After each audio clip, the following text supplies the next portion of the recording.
This video that we're going to watch is titled My Experience in the Fat Acceptance Movement and What It Did to Me. And it says my story. So I'm kind of curious to see what this video is all about. Again, I haven't seen it yet, so I'm kind of curious to see what it's about. So let's watch it. My name is Manal. Welcome back to my channel, and today we are talking about my experience with the fat acceptance movement, Tess Holliday, and all these people. I've been wanting to film this video for a long time. I was just really nervous. I still am. I'm gonna try to not edit too much because I just want it to be very genuine, and I want you to understand my story. Actually kind of ashamed I was in that movement at all, but Oh, okay. So we know where this is going to go. So it's going to be, apparently she probably didn't have a very good experience in it if she's saying that she's ashamed of it. I am kind of curious to see where this goes.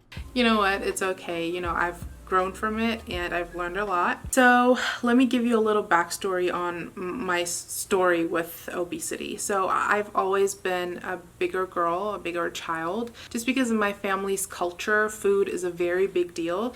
And you know, we always socialize around food. Like, you can never invite friends or go to a friend's house without having lots of food. And it's kind of an insult to, you know, reject food when a friend asks you to have more food. You know, That's hard. So I remember we actually had a long conversation in the Discord about that exact thing, about like how hard it is if people think that you are rejecting, like if they think you're being rude if you reject their food.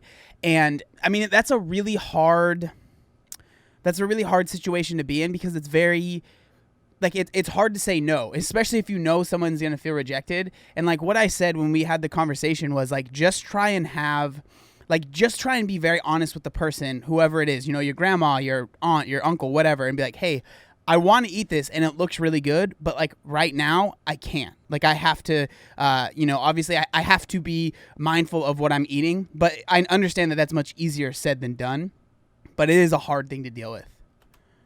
it's just a very big food culture. I'm not going to say that that is the only reason I'm big. No, I mean, I enjoy food. I genuinely enjoy food, not just putting food in my mouth, but like different foods, like different cuisines and all these kind of things. Obviously, going into elementary school, the bullying started because, as I said before in a video, I'm not just a big girl, I'm also a tall girl. I'm 5'11".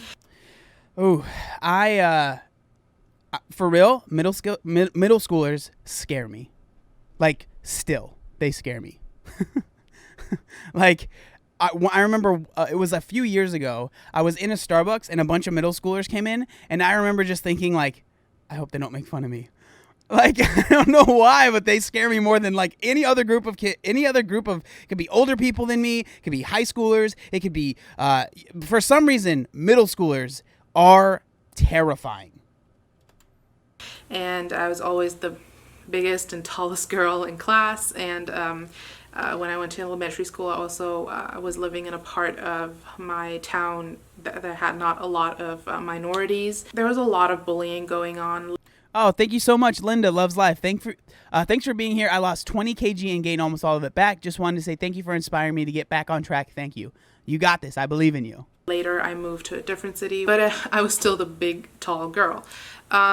Later in middle school and high school, it got worse. You know, the older I got, the more I weighed, the worse it got. And I do remember every single person that has ever bullied me. I'm pretty sure that every morbidly obese or obese person remembers their bullies well. I will never forget, there was actually a teacher who bullied me in front of my entire class. And you know, there were some people who were like, oh, never mind. I remember when I was in, I think it was 11th grade, I had a teacher that, granted, I mean, I was a bad student. I was very lazy. I didn't try. And so I was a bad student. But I remember I had a teacher that said something along the lines of, John, all you do is sit there like a blob, right? And when she said it, I don't think she didn't mean it in a mean way, I don't think. But then all the kids, of course, in class all went like, oh, you know what I'm talking about? They all freaked out, and you could tell right away. She was just like, oh no. And then, so I'm someone that if I get upset or mad, I don't lash out. So I don't get mad, or I won't like yell at someone. I just shut down. And so I just completely shut down for the rest of the day. Didn't say anything to her, didn't say anything to any of the other kids in class.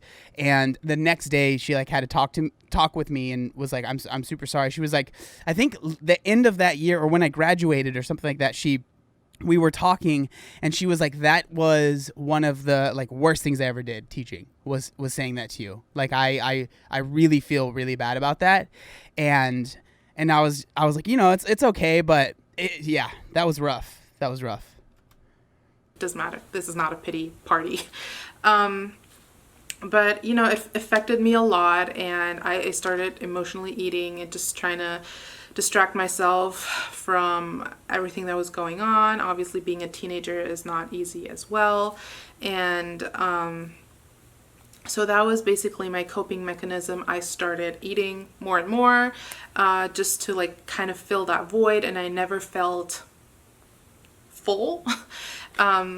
Which, you know, probably has psychological reasons. And then at some point when I was like around 19 or 20. It's crazy hearing, because I've heard this story, right, a bunch of times, right? It's my story as well. It's a lot of people's stories that, you know, gain a significant amount of weight, especially like me. And it seems like this woman, gained weight their whole lives, right? For me, like I was big my entire life, and so like everything that she's explaining here, I'm like, girl, I feel you. You know what I mean? Like I feel the same exact way.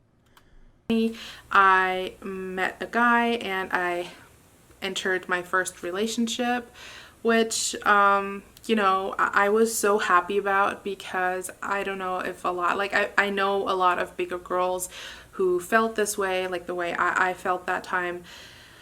I don't know if a lot of people feel like that, but I felt like, you know, finally someone likes me. Finally, I've met this person who likes me even though I'm big. Yeah, that like validation, right? The validation of like feeling like this person doesn't care of like about my size or whatever. It's really powerful. And it can, I don't know exactly what happened to her, but like a lot of times when those things maybe fall apart, it's like the highs are so high, but then the lows are even lower. Again, blessing in disguise, I think. I never really had any sort of relationship when I was bigger. Like I struck out so hard. So I never dealt with like anything as far as like relationships. Like people ask me all the time, like, oh, what's it like how do girls treat you, or how are your relationships as like when you were bigger versus now? And I'm like, I don't know. I don't have any when I was bigger I didn't have any relationships. But and I'm tall, and you know, kind of like I always thought of myself as a monster because big and tall. And so there's that's so sad. Finally this one guy that I liked who liked me back, because I liked a lot of guys, but obviously I never had the confidence or the courage to talk to anyone. Yep, same. That's how I was with girls. Because, you know, I always thought that, you know, they are not going to like me back. Look at me. So yeah, that was a horrible relationship. It was, to say the least, it was abusive in every sense of the word. I got cheated on a lot. I was compared to other people a lot, told, why can't you be like this? Why can't you be like that? Oh, man. I can't stand... I don't understand why guys... Because, like, this is something that happens a lot. Like, guys will get into relationships with people, like girls or women, that they know that they don't have many options other than you, right? And so you know that you can treat this person however you want and kind of do whatever you want, and they're always going to be there for you. I'm not going to go down that road, but that makes me very frustrated. All these kind of things. And the one thing that I'm sorry, I'm looking up a lot. I'm a little nervous. I'm sorry. The one thing that still affects me today is not like everything that I went through in that relationship, but the fact that I was holding on to it with everything. Like, I was holding on to it so much. You can't feel bad about that, man. Like, that is the whole, that's like the structure of the relationship, was to make you feel like you need the person, right? Like, to make you feel like you have no other option other than this person, right? Because there's like, usually what happens in relationships like this, and I'm definitely not an expert, but you know, so take whatever I say with a grain of salt, but like usually what happens with relationships like this is the highs are really high. So there might be a fight. There might be something where the guy says, oh, I just wish you were skinnier. Oh, I wish you were this. And then the person feels really bad, right? And then the guy comes back and is like, I'm so sorry. I was just this. And like, I shouldn't have said that. And I'll never do it again. And they might buy you stuff. They might like be extra good for a little bit. And then you're like, oh, this is what it should be. This is what it could be. This is what the relationship is meant to be. And then the same thing, it just keeps happening. Kiki says love bombing. That's what it's called. I assume that she's a pretty smart person, so I'm going to take her word for it. But like, you shouldn't feel bad about that, because that is what happens so often in toxic relationships. Because I felt like this is my life. This is what I deserve.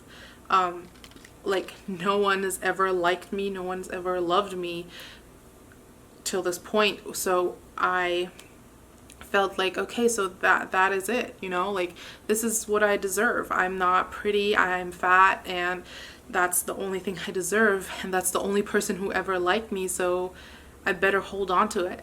So that's why I said when I was bigger, I was glad kind of that I didn't have a relationship, because again, this story, I kind of figured this is where it was going to go, is so common. It's sad, but it's very common. I don't want to be lonely for the rest of my life. I let a lot of things slide. I let a lot of things happen to me.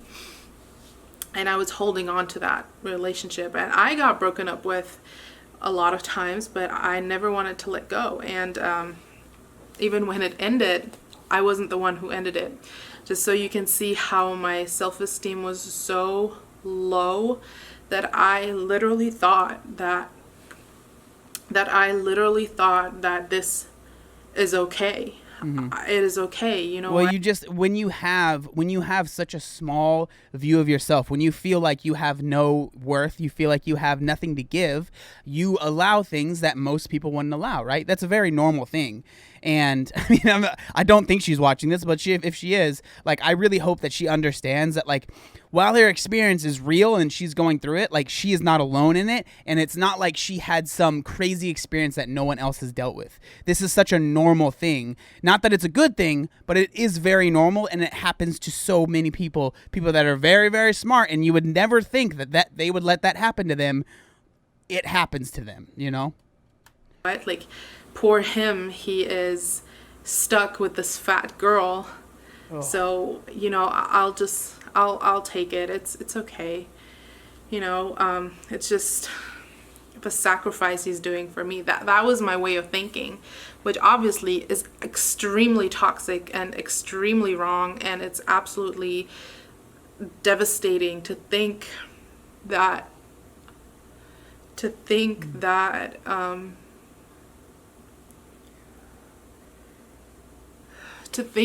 you know, I had so little value for myself that I thought that I was okay. Excuse me. I mean, exactly. When you don't value yourself, and when you don't think that you're worth anything, the amount of things that, and it's not even just relationships, but it's a lot of other things, right? Like, a lot of times people get into very bad habits. It's because they don't value themselves. And you could input any habit it is, right, that people would consider not good. You know, alcoholics, or people that smoke, or like all of these other things, people that overeat.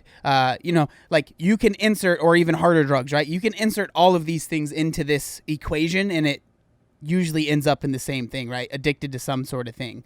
And then that self-worth gets lower and lower. So anyway, when that ended, I was very crushed. I was very like I felt like I'm never gonna be okay, like a lot of people think, but for me it was literally like you had one person and you messed it up.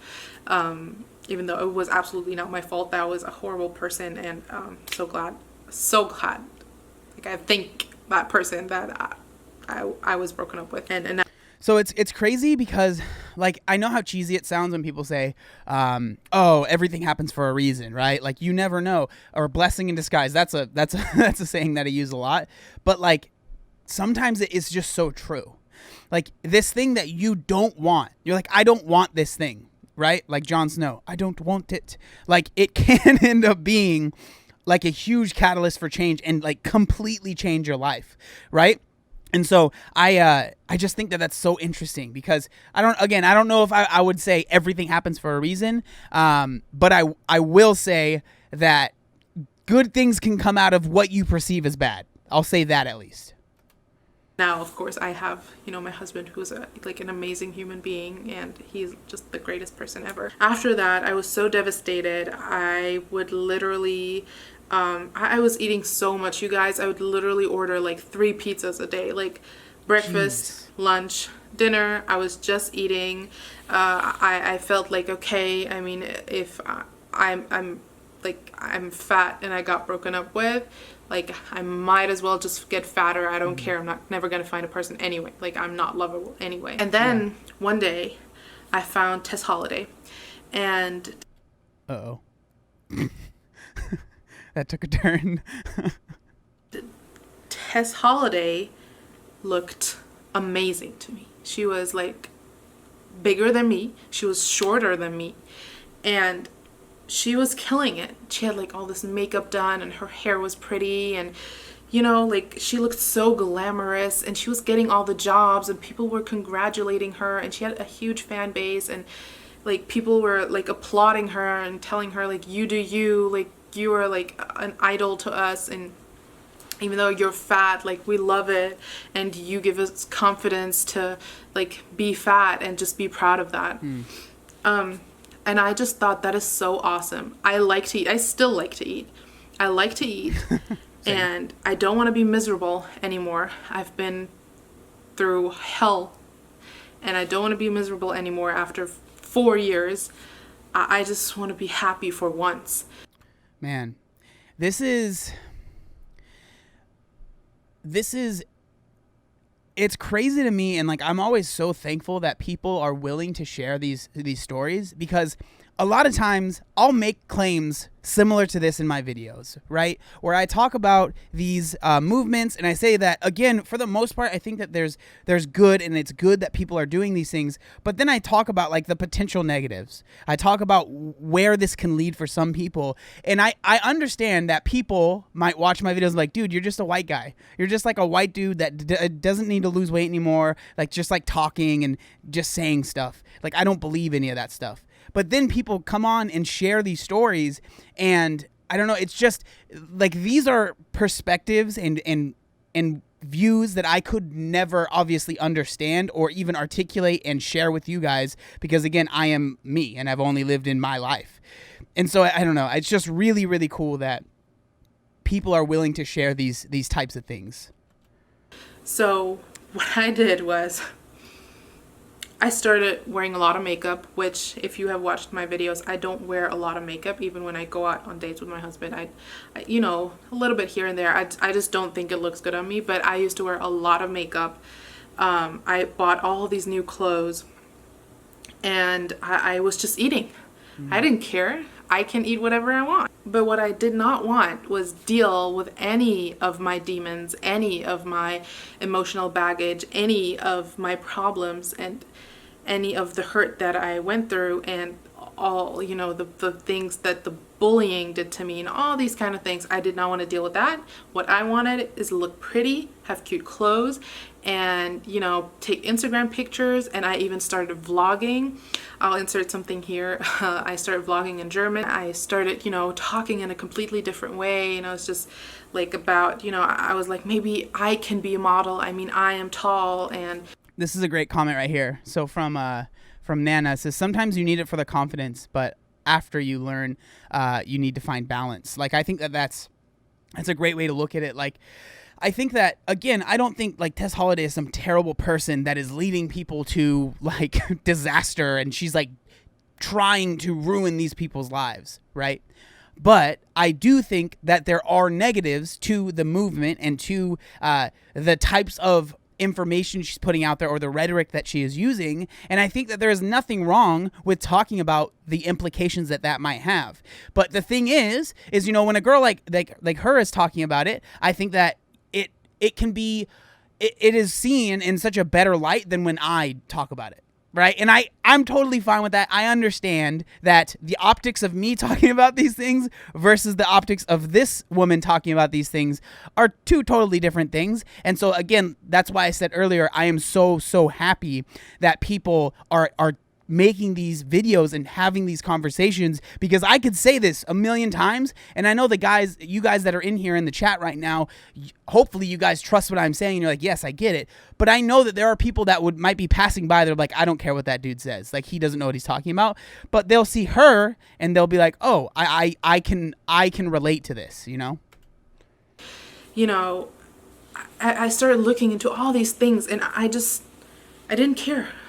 I wanted to be like Tess Holiday. I wanted to be happy. I wanted to be fat because I want to eat. I don't want to diet, and that's that. And with the makeup and the clothes and like the way I was talking and the way I was acting, I wasn't just hiding my feelings. I was, covering up that I was starting to feel pain. I was starting to, have a lot of back pain. My knees started to hurt so much. It was so crazy. I would just take pictures of myself, put them on Instagram, and I did not look too bad because the angles, I knew my angles, but I was gaining weight every single day. And I mean, I know my angles too. Why do you think my stream is set up right here, Hey, ain't nothing wrong with knowing your angles, you know what I'm saying? We used to live on the 4th floor, and it was all stairs. There was no elevator. And it was so hard to get up there. I was literally struggling. I would take breaks, and if I got upstairs, I would literally just throw myself on the couch and just not get up for an hour. I'm convinced that no matter how fit you get, stairs will always make you tired at the top of them. Because I used to do stairs for 30 minutes a day, almost every day out of the week. And I still would climb a set of stairs and be like, okay, all right, whew, I'm fit, I'm good. This shouldn't be a problem. I don't know. I feel like they are always hard, and they will always be hard. Possibly order food. So later I met my husband, I got pregnant, and I had Zane. I wasn't following Tess as much anymore because I was just so busy, also having a child and all of that. And then one day, 3 months after I had my baby, I started to have this incredible pain that I had before in Germany, where it wasn't as bad, and then I had this incredible pain. At first I thought it was my stomach, so I started taking antacids. That wasn't it. Then I thought maybe it's something else. I started taking painkillers. I didn't do anything. I was in so much pain. My husband was not at home. He was out of town, and it was horrible. I literally, you guys, I'm not joking, I thought I was gonna die. And that is coming from a person who had a baby 3 months prior. Jeez. And no epidural at the end. It was horrible, and that pain was actually worse.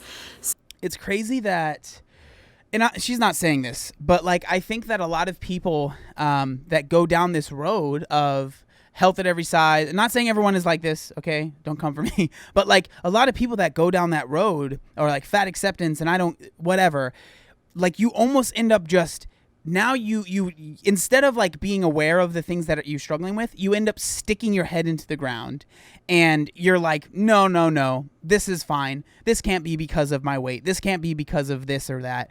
And it's come on, man, take your head out of the sand just for a second and look around and look at what's actually going on here, instead of just avoiding it, because avoiding it will work as far as maybe your anxiety might go down a little bit. Maybe you won't feel as nervous about things, which trust me, someone with anxiety, I get it, but it's not going to solve literally anything in the long run, at all. So I asked my husband to come, and he came. He took me to the hospital. I was screaming in the hospital, in the emergency like waiting room, waiting area, and the nurse was asking me questions. I was literally yelling the answers at her, and it was so bad. It was embarrassing. I was in like. I think that was the worst thing that ever happened to me. It was so painful. Like multiple times I thought I was going to pass out from the pain. Jeez. And then they examined me, and turned out my gallbladder was really infected, and I had gallstones and all these things in my... Dude, stone stuff is no joke. Like, at all. Oh, thank you so much, Ellen, for the New Zealand money. I can see how and have seen people attach themselves to that movement, but I feel like what she is saying is so accurate. You can be deeply unhappy underneath all that forced confidence. Great video. Yeah, I agree. I agree with that. And everyone wants me to acknowledge B is here. I know she doesn't like to go by Beatrice. Hi, B. We're gonna make a video together at some point. I promise. I'm not gonna ask. I'm just gonna make it happen. Doctor told me, like, you are so lucky that this did not happen while you were pregnant. It would have ended badly. I asked him, like, what? How did that happen to me? Like, I don't understand. He said, you know what? This is very common with obesity. And that kind of slapped me in my face a little bit. So, interesting that she just said that, because a lot of people in this movement would say that that was fat shaming, what he said, right? This is common with obesity. They would say, no, it's not. I disagree. You're fat shaming me. And then again, it's like, that's not actually the problem. And then they tried to find something else to blame it on. So I think that is interesting. So for her, I would say that she just wasn't, like, it could have been possible that if she was further down the rabbit hole of fat acceptance or health at every size, whatever you want to call it, she might not have had this realization, and she would have been like, well, I went to the doctors and he fat shamed me again. That's what happens a lot. That's what you see a lot, you know? I was so shocked. I was like, what? And he was like, yeah, you know, that is common with obesity. Like, I hope you feel better. Bye. I was so shocked by that, because the first time ever, I felt like me being this big and like obese, like, hurt me. Like, actually made me scared for my life. And it was so crazy. And like, in my head, I started thinking about all these Tess Holiday and Sonali, whatever, the fat sex therapist or whatever. Sonali Rochatoire. That's my homie. We're friends.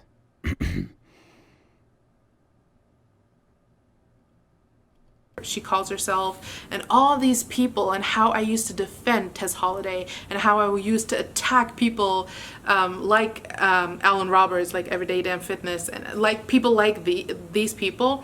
I would like defend Tess Holiday, and I would defend all fat people, and I would, you know, attack them back and be like, you're fat phobic and you're fat phobic. I was just throwing around fat phobic here and there, you know. Maybe she's throwing at me at one point, who knows? It was insane. And then I was just sitting there in that bed without my gallbladder, and I was like, oh my God, I did this to myself. Woo.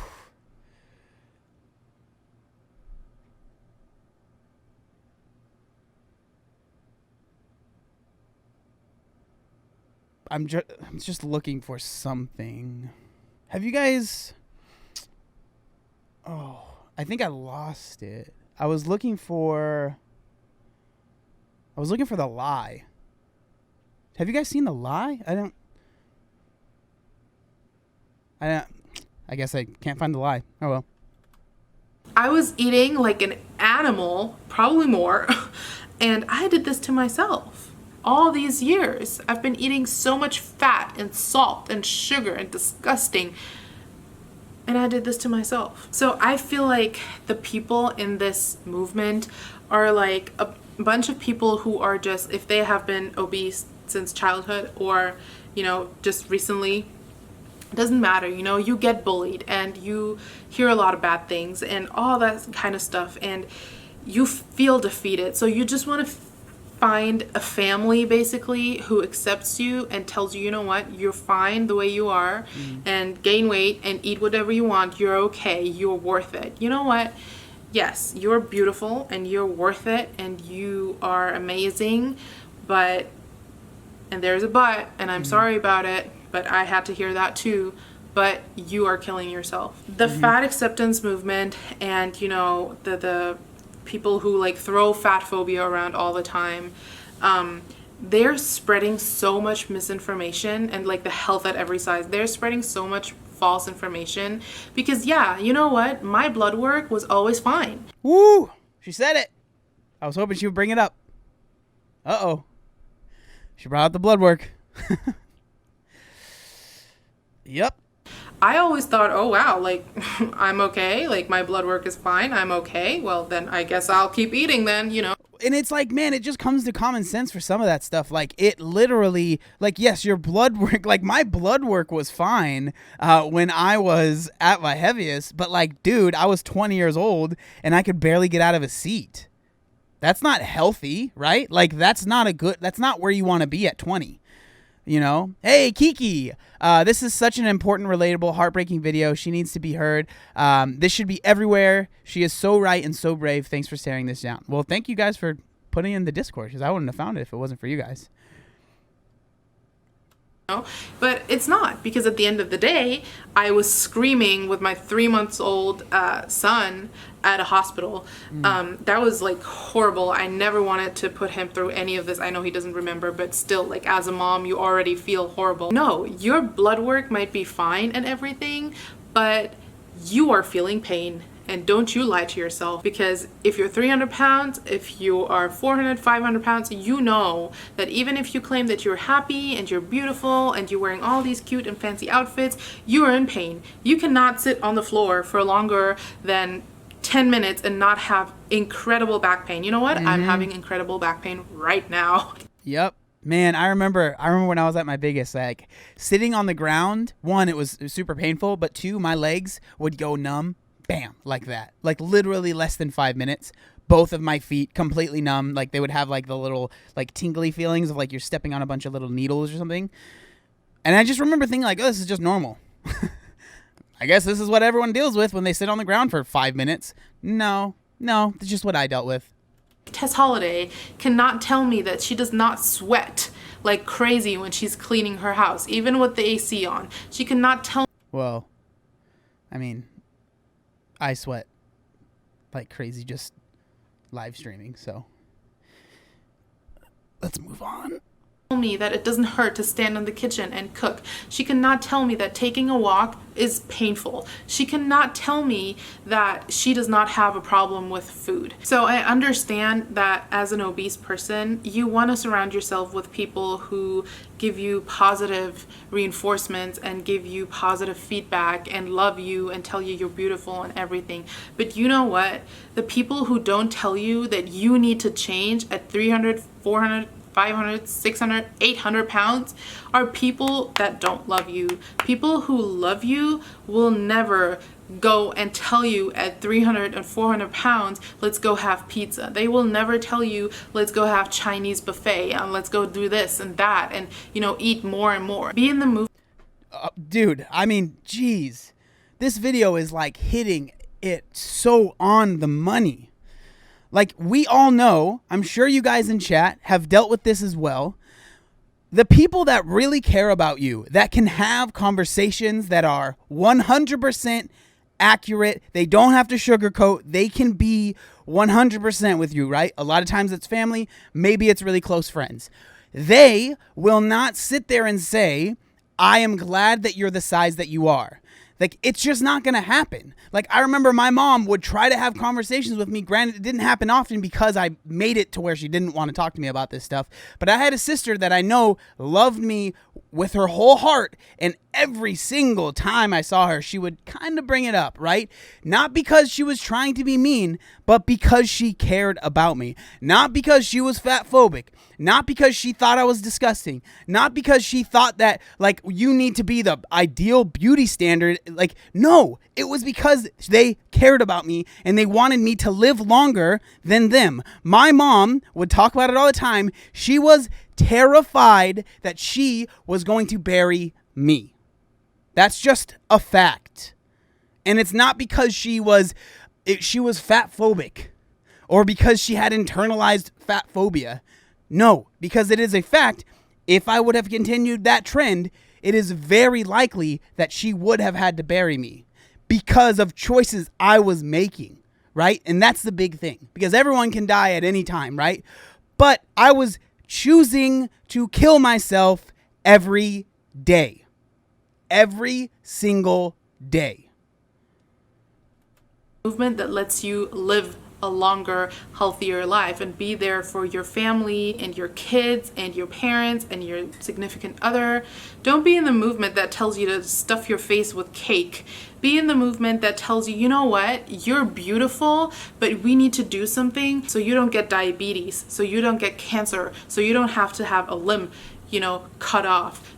Yep. So you don't die of a heart attack or have a fatty heart or a fatty liver or all these kind of things. It's so dangerous. Even if your blood work is fine right now, you don't know what will happen in a year. Mm-hmm. You don't know if the last slice of pizza that you're eating is going to give you a heart attack, because our body does not deserve what we are doing to it. My body does not deserve to be this big and fat. My body does not deserve it. My body is not made for this. My body is absolutely not made for this amount of fat and weight that I'm putting on it.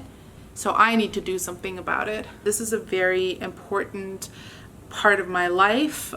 This is a very important topic, and I feel like more obese people need to talk about this and make videos. And I agree.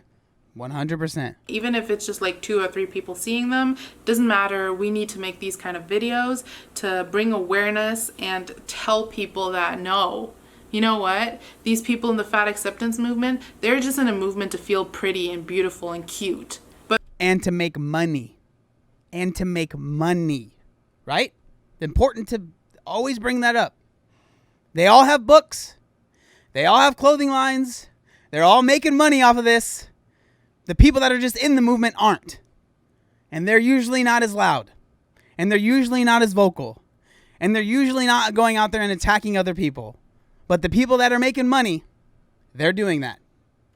But whilst they're eating themselves to death. So yeah, you guys, that was just something that I really needed to say, and I'm glad it is out. I'm sorry for a little bit of drama in the middle, but I hope that you understand where I'm coming from. Here is to losing lots of weight, because I need to be here for my son and my family and my husband for as long as I possibly can. Thank you so much for watching this video. If you enjoyed it, please leave a like and subscribe to the channel. You can also follow me on Twitter and Instagram, and I will see you next time. Bye. Let's go subscribe. Let's like the video. Subscribe. Everyone, go to her channel. If you're watching this on YouTube later, I will put it in the description. That was a great video, and I'm glad that we watched it.